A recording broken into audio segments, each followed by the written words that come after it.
Hello guys, pro kabaddi season 12 August 29 నుంచి start కాబోతుంది. అంతేకాకుండా ప్రో కబడ్డీ సీజన్ 12కి సంబంధించి కొన్ని క్రేజీ అప్డేట్లు అయితే ఈ వీడియోలో మాట్లాడుకుందాం. అందులో ముందుగా తెలుగు టైటన్స్ యొక్క ప్రాక్టీస్ క్యాంప్ విషయానికి వస్తే, తెలుగు టైటన్స్ ప్రాక్టీస్ క్యాంప్ అయితే చాలా హోరాహోరీగా జరుగుతుంది. ఎంత హోరాహోరీగా అంటే ప్రతి ప్లేయర్ కూడా వాళ్ళ యొక్క బెస్ట్ పర్ఫార్మెన్స్ని ఈ ప్రాక్టీస్ క్యాంప్లో ఇవ్వబోతున్నారు.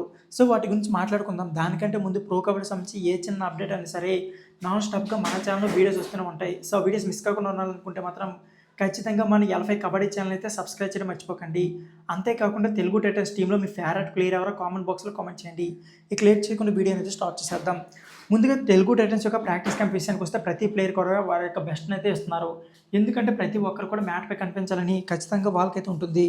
సో వాళ్ళైతే ప్రాక్టీస్ క్యాంప్లో నిరూపించుకోవాలి అనుకుంటున్నారు. ఇకపోతే తెలుగు టైటన్స్ యొక్క సెకండ్ అప్డేట్ విషయానికి వస్తే, తెలుగు టైటన్స్ తమ జెర్సీని అయితే కంప్లీట్గా చేంజ్ చేశారు. ఇప్పుడైతే ప్రెజెంట్ ఆస్ట్రేలియా జెర్సీకి పోలినట్లుగా కొత్త జెర్సీని అయితే ఆవిష్కరించారు. రీసెంట్గానే కెప్టెన్ విజయ్ మాలిక్ కూడా తెలుగు టైటన్స్ ప్రాక్టీస్ క్యాంప్లో అయితే జాయిన్ అవ్వడం జరిగింది. ఈసారి తెలుగు టైటన్స్ ఖచ్చితంగా కప్పును కొట్టే ఛాన్స్ అయితే ఉంది. ఎందుకంటే వాళ్ళ యొక్క పర్ఫార్మెన్స్ అయితే నెక్స్ట్ లెవెల్ ఉంది. డిఫెన్స్ అయితే సాలిడ్ రాక్ సాలిడ్ ఉంది. కాబట్టి ఖచ్చితంగా తెలుగు టైటన్స్కి ఈసారి ప్లస్ అయ్యే ఛాన్స్ అయితే ఉంది. రైడింగ్లో కూడా ప్రెజెంట్ అయితే థర్డ్ రైడర్గా ఇంకా ఎవరినైతే ఫిక్స్ చేయలేదు. థర్డ్ రైడర్ జై భగవాన్ అయితే కంప్లీట్గా ఫిక్స్ అయ్యే ఛాన్స్ అయితే ఉంది. ఎందుకంటే అతను మంచి ఎస్కేపింగ్ స్కిల్స్ ఉన్నాయి. అంతేకాకుండా మంచి టాలెంటెడ్ రైడర్.